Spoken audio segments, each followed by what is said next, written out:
Hey guys, it's Jim here, and today I'm going to go over 3 things that you should be doing if you're interested in buying a guitar online right now. I think that YouTube can be a very helpful and useful tool, especially when making a decision about something like this. However, one thing I think a lot of people get wrong here, when they go to YouTube to look up gear reviews, they're not focusing on the right things. What do I mean by that? I think too much emphasis, this is going to sound completely sacrilegious here, is going to go into listening to the actual sounds of the video itself and judging a guitar or an amp based solely on those. Now, the reasons I think that this is not the best way to do this. First of all, unless you have the exact same rig at home, is it really helping you? Is it really going to tell you how that guitar is going to sound? Is it giving you a good representation of what to expect?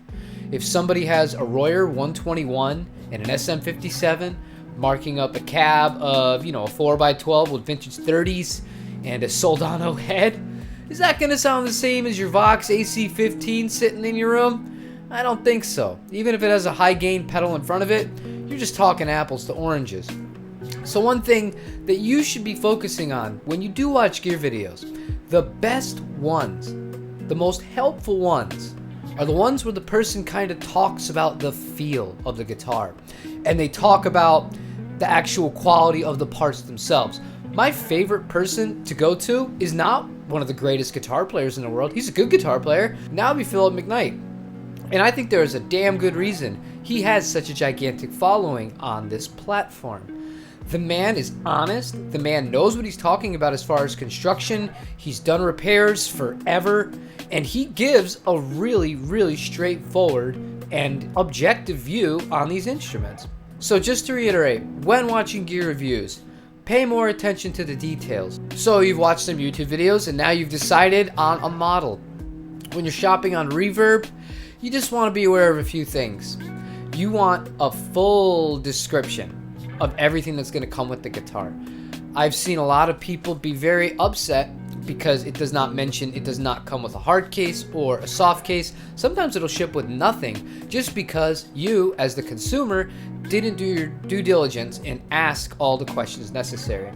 You're making a pretty decent purchase here. You're not just going off and buying a new pair of shoes. So don't feel bad about messaging a seller about either, can I get a closer picture of this? What about the weight of the guitar? How's the action on the guitar? Or just any kind of nitpicky thing that it might come with. Does it come with a hard shell case? Does it come with a soft case? Could you throw in one of those for a little extra money? You'd be amazed how much people are willing to work with you. And, this is all easy stuff. All these questions, I get them all the time. Answer within a minute, boom, move on with your day. However, if you do not ask these questions, you have nobody to blame but yourself later on if something bad happens, or you get something that's lacking something you thought it should come with. So you've used YouTube to kind of determine what model you want. You've gone to Reverb or some other website and you've determined, okay, this is the exact one I want. Next, if this guitar is being offered by a shop, go to Google, type in the shop's name, get their phone number. You want to call that shop directly. 99% of the time right now, a shop is going to give you a much better deal if you go direct than if you buy on Reverb. Then you can kind of kill 2 birds with 1 stone here. If you do that, then you can ask all the questions you want once you got the guys on the phone. You get to know them, get to know, everything about the guitar, just talk to them, or maybe even you could bounce off ideas of, I'm interested in this guitar, I don't know exactly what I'm looking for. If you're still a little bit on the fence or uncertain, maybe they can give you some advice. And then if you do have a problem later on, you have an actual human to talk to. You can kind of work it out from there. So happy hunting. Remember, do not be afraid to ask questions.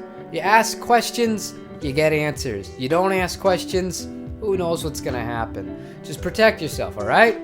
If you like what I'm doing, leave me a like, leave me a comment, let me know what other tips you would give to somebody that's buying another guitar, or let me know if you just bought a guitar, what it was, and how the process was for you.